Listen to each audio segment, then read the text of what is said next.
Hello नमस्कार, स्वागत है आपका इस न्यू लेक्चर में। आज हम लोग 12वीं क्लास के बायोलॉजी के फर्स्ट लेसन का अध्ययन करने वाले हैं, जिसका नाम है जीवों में जनन अर्थात रिप्रोडक्शन इन ऑर्गेनिज्म। सबसे पहले इसमें हम लोगों को पढ़ना है जीवन काल या जीवन अवधि के बारे में। लाइफ स्पेन इसको इंग्लिश में कहते हैं। देख लो लाइफ स्पेन जो होता है वो क्या होता है। तो जीवन अवधि क्या होगा, तो जीवों के जन्म से प्राकृतिक मृत्यु तक का जो समय होगा जीवन अवधि या जीवन काल कहलाता है। और प्रत्येक जीव का जीवन काल अलग अलग होता है। मान लो घोड़ा का अलग जीवन काल होता है, गधा का अलग होता है, आदमी का अलग होता है, हाथी का अलग होता है, जो पेड़ पौधे होते हैं उनमें भी अलग अलग जीवन काल होता है। एक कोशिकीय जीव अमर होते हैं क्योंकि वे जनन विखंडन द्वारा करते हैं, इसके कारण वे अमर होते हैं एक कोशिकीय जीव। जीवन काल जीवों के आकार आकृति पर निर्भर नहीं करता है। जीवन काल जो होता है जीवों के आकार और आकृति पर निर्भर नहीं करता है। प्रमुख जीवों के जीवन काल निम्न है, ये आप चार्ट जरूर याद रखिएगा। गुलाब का जीवन काल 5 से 7 वर्ष और हाथी का जीवन काल 65 से 70 वर्ष, आम का 100 वर्ष, जामुन का 60 वर्ष, पीपल का 1500 वर्ष, बरगद का 200 वर्ष, धान गेहूं का 3 से 4 महीना, तोता इम्पॉर्टेंट है ये याद रखिएगा 140 वर्ष, हाथी का तो 60-65 वर्ष, कुत्ता का 20 से 25 वर्ष, तितली का 1 से 2 सप्ताह, गाय का 20 से 25 वर्ष, घोड़ा का 50 से 55 वर्ष, कौआ का 15 वर्ष, कछुआ का 100 से 150 वर्ष। सबसे छोटा जीवन काल पूछा जाए तो याद रखिएगा सिकड़ा और फ्लाइट का होता है, जो कि होता है कितना 1 दिन। और सबसे लंबा जीवन काल यदि पूछा जाए तो लारिया ट्राइडेंटेटा का होता है, जो कि होता है 11,000 वर्ष, 11,000 वर्ष। अब आगे टॉपिक जो है आप लोगों का है कि जनन या प्रजनन से आप क्या समझते हैं, रिप्रोडक्शन क्या है। तो अपने समान संतान उत्पन्न करने की तकनीक को ही हम लोग जनन कहते हैं। अपने समान संतान उत्पन्न करने की तकनीक क्या कहलाती है, जनन।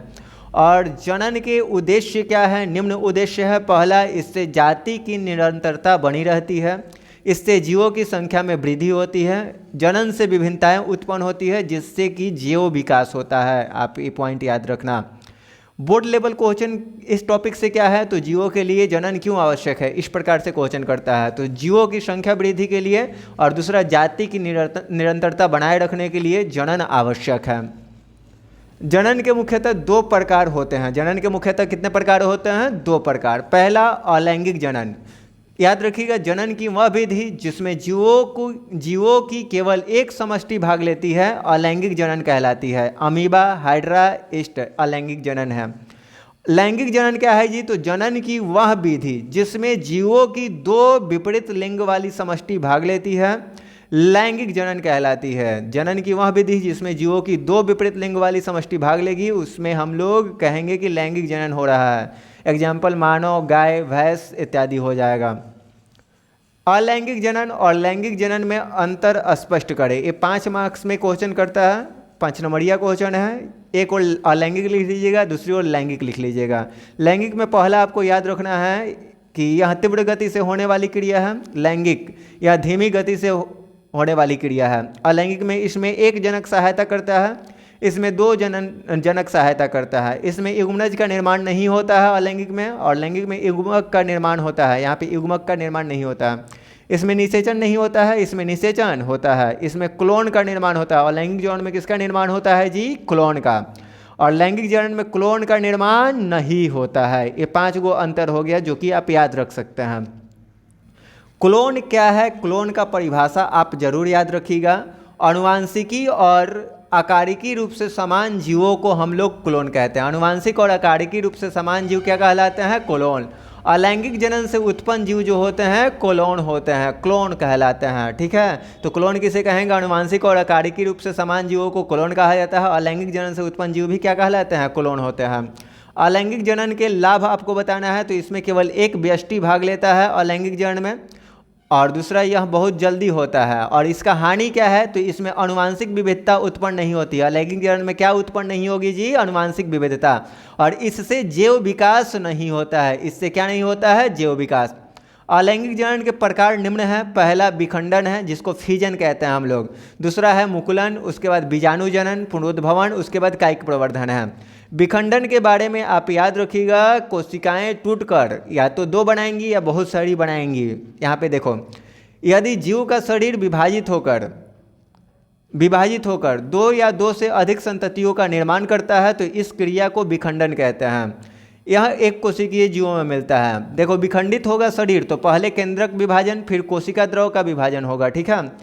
यह दो विधियों द्वारा होता है। विभाजन की प्रक्रिया जो है, विखंडन की प्रक्रिया जो है, दो विधियों द्वारा होता है। पहला है द्विखंडन। यदि जीव का शरीर विभाजित होकर केवल दो संततियों का निर्माण करता है तो इसे द्विखंडन कहते हैं। जैसे में अमीबा के अंतर्गत होता है ये अमीबा हो गया। इसका केंद्र पहले चौड़ा होगा, फिर बीच में जाके चपटा होगा, पतला, और इस प्रकार से ये विभाजित होगा। अलग अलग केंद्रक लेकर ये बन जाएगा अलग अलग अमीबा। क्लियर है।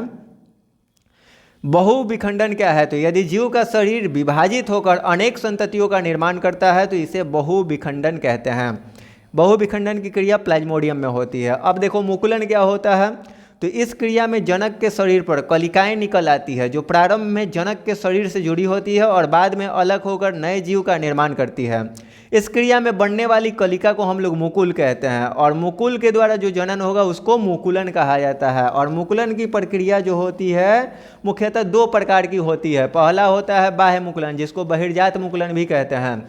इस प्रकार के मुकुलन में जनक के शरीर के ऊपर कलिका या मुकुल का निर्माण होता है जो जनक के शरीर से अलग होकर नए जीव का निर्माण करता है। हाइड्रा और ईस्ट में बाह्य मुकुलन होता है, बहिर्जात मुकुलन होता है। आंतरिक मुकुलन क्या है जी? तो इस प्रकार के मुकुलन में जनक के शरीर के अंदर कलिका या मुकुल का निर्माण होता है जो नए जीव के निर्माण में सक्षम होती है। और स्पंज में इन संरचनाओं को जेम्यूल्स कहते हैं। स्पंज में है आंतरिक मुकुलन होता है। बीजाणु जनन क्या है जी? बीजाणु जनन याद रखिएगा, बीजाणु जनक कोशिका या पौधे से अलग होकर विभिन्न स्थानों पर फैलकर नए जीव का निर्माण करते हैं और इसे ही बीजाणु जनन कहते हैं। आप ऐसे भी कह सकते हैं कि बीजाणुओं के द्वारा होने वाले जनन को बीजाणु जनन कहते हैं। बीजाणु निम्न प्रकार के होते हैं। पहला चल बीजाणु है, ये चलायमान होते हैं, इनमें कसाभिका पाई जाती है चल बीजाणु में। अचल बीजाणु क्या है जी? तो ये चलायमान नहीं होते हैं, इनमें कसाभिका भी नहीं पाई जाती है। ये हवा के द्वारा उड़कर एक जगह से दूसरी जगह जाते हैं। अब अगला सवाल है कि कोनिडिया क्या है? सवाल क्या है जी? कोनिडिया क्या है? तो याद रखिएगा, कोनिडिया का निर्माण कोनिडिया 4 के ऊपर श्रृंखला के रूप में होता है जो अनुकूल परिस्थिति में विकसित होकर कवक बनाता है। कोनिडिया क्या है? तो कोनिडिया का निर्माण कोनिडिया 4 के ऊपर श्रृंखला के रूप में होता है जो अनुकूल परिस्थितियों में विकसित होकर कवक बनाता है। अब अगला जो प्रोसेस पढ़ना है पुनरुद्भवन पढ़ना है, जिसको हम लोग रीजेनरेशन या फ्रेगमेंटेशन कहते हैं।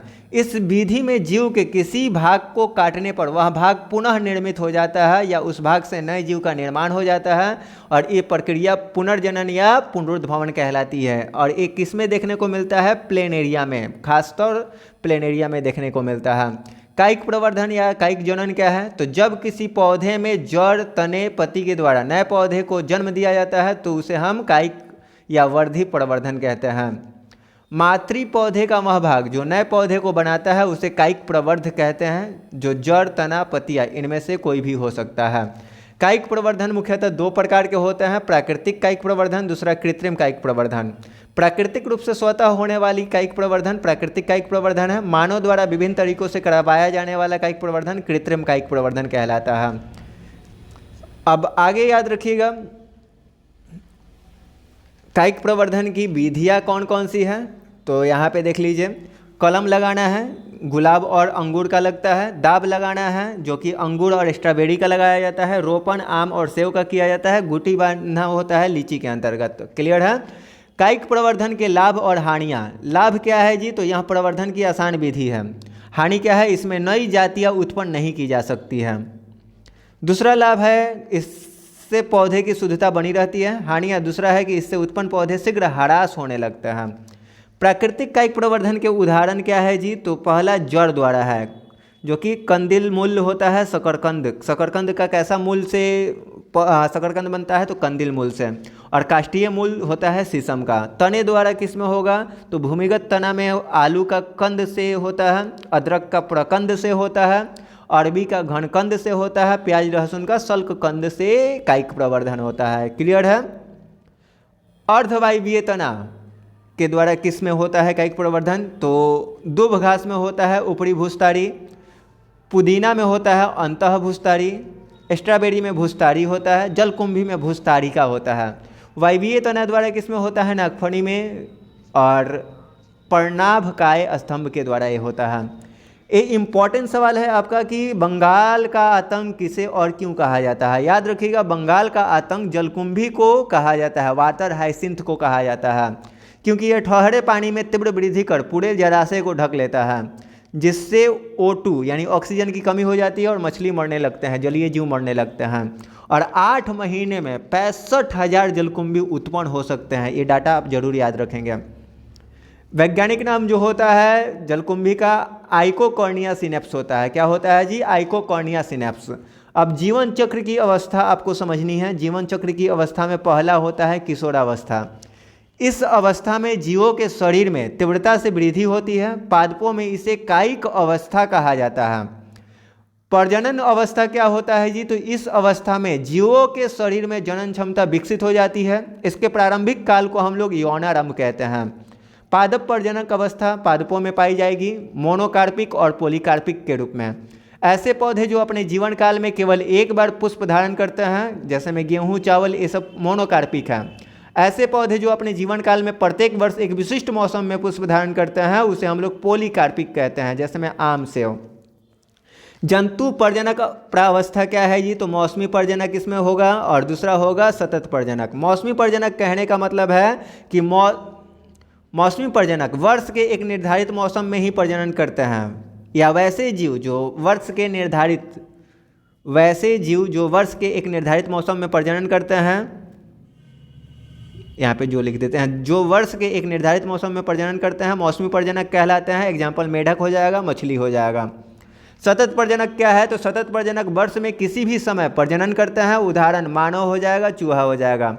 जीर्ण अवस्था क्या होता है जी? तो यह पश्च जनन काल अवस्था है, जिसमें जीवों के शरीर की कारिकी और संरचना का पतन होने लगता है और प्राकृतिक मृत्यु का संयोग समय के साथ बढ़ने लगता है। अंत में जीव की मृत्यु हो जाती है। या जनन क्षमता का समाप्त हो जाना, प्राकृतिक रूप से जनन क्षमता का समाप्त हो जाना क्या कहलाता है? जनन क्षमता का समाप्त हो जाना जीर्ण अवस्था कहलाता है। ठीक है, चलो पादपों में लैंगिकता अब समझो। उभय लिंगाश्रयी और एक लिंगाश्रयी को समझो। जब नर और मादा जननांग एक ही पादप में पाए जाते हैं तो यह अवस्था द्विलिंगी कहलाती है। लौकी, खीरा ये सब द्विलिंगी है, उभय लिंगाश्रयी है। अब देखो एक लिंगाश्रयी, जब नर और मादा जननांग दो अलग अलग पादपों में पाए जाते हैं तो यह अवस्था एक लिंगाश्रयी कहलाती है। पपीता, भांग ये सब एक लिंगाश्रयी हो जाएगा। पुष्पीय पादपों में जननांगों के आधार पर पुष्प दो प्रकार के होते हैं, एक लिंगी पुष्प और उभयलिंगी पुष्प। जब पुष्प में पुंकेसर और स्त्री केसर में से कोई एक ही जनन अंग पाया जाता है तो उसे एक लिंगी पुष्प कहते हैं, जैसे में तरबूज, पपीता हो जाएगा। उभयलिंगी पुष्प कहने का मतलब जब पुष्प में पुंकेसर एवं स्त्री केसर दोनों जनन अंग पाया जाता है तब उसे उभयलिंगी पुष्प कहते हैं। गुड़हल, सरसों आदि हो जाएगा। गुड़हल, सरसों ये सब है उभयलिंगाश्रयी, द्विलिंगी पुष्प भी कह सकते हैं हम। जंतुओं में लैंगिकता क्या है? तो द्विलिंगी जंतु, एक लिंगी जंतु। यदि एक ही जंतु के शरीर में नर और मादा दोनों प्रकार के युग्मकों का निर्माण होता है तो उसे हम लोग द्विलिंगी जंतु कहते हैं, जैसे में जोक और केचुआ हो जाएगा। और यदि अलग अलग शरीर में नर और मादा युग्मकों का निर्माण होता है तो उन्हें एक लिंगी जंतु कहते हैं। एग्जाम्पल मनुष्य हो जाएगा, बिल्ली हो जाएगा इत्यादि। लैंगिक जनन की घटनाएं 3 चरणों में पूर्ण होती है। पहला चरण है निषेचन पूर्व घटना, दूसरा है निषेचन और तीसरा है निषेचन पश्च घटना। निषेचन पूर्व घटना होता है पहला युग्मक जनन, दूसरा युग्मक स्थानांतरण होता है। निषेचन 2 तरह का होता है, बाह्य निषेचन, आंतरिक निषेचन। और निषेचन पश्च घटना में युग्मनज का निर्माण होता है और युग्मनज से भ्रूण बनता है, जिसे भ्रूणोद्भव हम लोग कहते हैं। चलो समझो डीपली। अब यहाँ पे कुछ चार्ट दिया हुआ है, इस चार्ट में गुणसूत्रों की संख्या को बताया गया है। गुणसूत्रों की संख्या इंपॉर्टेंट है, आप याद रखेंगे। मनुष्य में गुणसूत्रों की संख्या 46 होती है और युग्मक में बोला जाए तो 23 बोलिएगा। कुत्ता में 78 आधा कर दीजिए, 39 युग्मक में पाया जाएगा। 44 चूहा में 21 हो जाएगा उसके युग्मक में। बिल्ली में 38 उसके युग्मक में 19। घरेलू मक्खी में 12 उसके युग्मक में 6। फल मक्खी में 8 उसका आधा युग्मक में हो जाएगा। 4, तितली में 380 और 190 उसके युग्मक में, प्याज में 32 उसके आधा 16 हो जाएगा, चावल में 24 और उसके आधा 12 हो जाएगा युग्मक में, मक्का में 20 आधा हो जाएगा उसके युग्मक में 10, आलू में 48 उसके आधा हो जाएगा 24 उसके युग्मक में पाया जाएगा गुणसूत्र। निषेचन पूर्व घटना किसे कहेंगे? तो निषेचन से पहले की सभी घटनाएं निषेचन पूर्व घटना कहलाती है। इसमें दो मुख्य घटनाएं होती हैं। पहला होता है युग्मक जनक, जिसको हम लोग गैमेटोजेनेसिस कहते हैं। एक द्विगुणित युग्मक मातृ कोशिका के अर्धसूत्री विभाजन के फलस्वरूप नर या मादा युग्मक के निर्माण की प्रक्रिया को हम लोग युग्मक जनन कहते हैं। आप नॉर्मल कह सकते हैं अपनी भाषा में कि युग्मकों के निर्माण की प्रक्रिया को युग्मक जनन कहते हैं। युग्मक स्थानांतरण क्या है? तो निषेचन के लिए युग्मकों का स्थानांतरण आवश्यक होता है। प्रायः नर युग्मक चल और मादा अचल होते हैं। ब्रायोफाइटा और टेरिडोफाइटा में प्रायः युग्मकों के स्थानांतरण हेतु जल आवश्यक होता है। अब दूसरा टॉपिक है कि निषेचन क्या है जी? तो नर तथा मादा युग्मक के संलयन से युग्मक बनने की प्रक्रिया को निषेचन कहते हैं। इसे युग्मक संलयन भी कहा जाता है। निषेचन को, निषेचन दो तरह का, पहला बाह्य निषेचन। इस प्रकार के निषेचन प्राणी के शरीर से बाहर होता है। यह मुख्यतः जलीय माध्यम में होता है। बॉनी फिश में, मेढक में बाह्य निषेचन होगा। आंतरिक निषेचन याद रखिएगा, इस प्रकार का निषेचन प्राणी के शरीर के भीतर होता है। एग्जाम्पल हो जाएगा कवक, सरीसृप, पक्षी, स्तनधारी। नोट आप याद रखिएगा, अनिषेक जनन क्या होता है? तो बिना निषेचन के ही मादा युग्मक से नए जीव का विकसित होना अनिषेक जनन कहलाता है। इस घटना की खोज चार्ल्स बोनेट ने की थी 1745 में। अब अंतिम तीसरा चरण जो आपको बताया गया है, निषेचन पश्च घटना बताया गया है। जो अंतिम घटना है निषेचन पश्च घटना, निषेचन पश्च घटना। तो निषेचन के बाद घटित होने वाली जो भी घटनाएं हैं उसे निषेचन पश्च घटना कहते हैं। निषेचन के बाद देखो, निषेचन में युग्मक मिलते हैं, नर और मादा युग्मक मिलते हैं, यानी स्पर्म यानी शुक्राणु, और दूसरा आपका ओभम यानी अंडाणु। ये दोनों संलयित होंगे तो बनेगा युग्मनज। क्या बनेगा? युग्मनज, जिसको हम लोग जाइगोट कहते हैं। क्या कहते हैं? जाइगोट, युग्मनज। और इस युग्मनज से बनेगा भ्रूण। इस युग्मनज से क्या बनेगा? भ्रूण, एम्ब्रियो जिसको कहते हैं। और ये जो भ्रूण बना है, तो युग्मनज से भ्रूण बनने की घटना को हम लोग कहते हैं भ्रूणोद्भव। क्या कहते हैं जी? भ्रूणोद्भव कहते हैं। ठीक है। अब आप याद रखिएगा अंडप्रजक, यहाँ पे अगले पेज में दिखा देते हैं आपको। आपसे कहा जाए कि अंडप्रजक और सजीव प्रजक जीव क्या है, या अंडप्रजक को हम लोग अंडज भी कहते हैं, अंडप्रजक भी कहते हैं। और एक होता है जरायुज, जिसको हम लोग सजीव प्रजक कहते हैं। क्या कहते हैं? सजीव प्रजक। क्लियर है? टॉपिक है। अंडप्रजक कहने का मतलब वैसे जीव जो अंडे देते हैं और अंडे से बच्चे को जन्म देते हैं। अंडे से किसको जन्म देते हैं? बच्चे को। और वैसे जीव जो सीधे बच्चे को जन्म देते हैं वो क्या होंगे? सीधे बच्चे को जन्म देने वाले जीव जो होंगे जरायुज या सजीव प्रजक जीव कहलाएंगे। क्लियर है? और जो अंडे देते हैं पहले और अंडे से बच्चे का जन्म होता है, तो वैसे जीव को अंडज या अंडप्रजक जीव कहते हैं। सो गाइस, इस चैप्टर में फर्स्ट लेसन में इतना इम्पॉर्टेंट टॉपिक था। इतने टॉपिक का आप अच्छे से रिवीजन कर लेंगे तो चैप्टर के ऑब्जेक्टिव क्वेश्चन को आप धड़ाधड़ बना पाएंगे।